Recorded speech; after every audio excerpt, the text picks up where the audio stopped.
Donc, est-ce que vous voyez dans ce discours qu'il y a quand même quelque chose que l'Afrique peut apprendre de la Chine? Est-ce que cette coopération peut aussi d'abord favoriser l'Afrique, les États africains? Je crois qu'à court terme, non. Pour revenir sur Gutiérrez, je crois qu'il a beaucoup à se faire pardonner, que l'ONU a beaucoup à se faire pardonner, et que sa présence était également liée à une forme de récupération politique et en termes de représentation de l'ONU. Après, ce n'est pas fini, mais à la suite des conflits en Europe de l'Est, donc en Ukraine, et puis évidemment au Proche-Orient, entre le Hamas et puis Israël.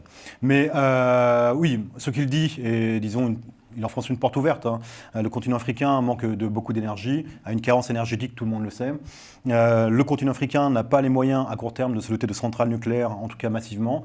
Donc, évidemment, les énergies dites vertes, qui ne sont pas toujours très vertes d'ailleurs, peuvent être une forme de compensation, on va dire, énergétique. Mais dans tous les cas, ça ne suffira pas à combler le déficit énergétique en Afrique, ça c'est clair. Donc voilà, en quelques mots, ma réponse.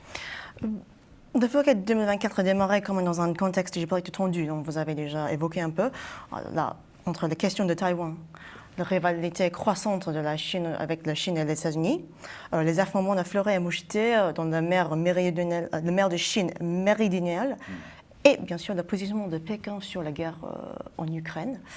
La Chine cherche évidemment à renforcer sa position face aux autres puissances mondiales, en particulier l'autre superpuissance. Alors, comme vous avez aussi dit, elle souffre d'un ralentissement économique qui pourrait freiner quand même le développement de certains projets en Afrique, n'est-ce pas?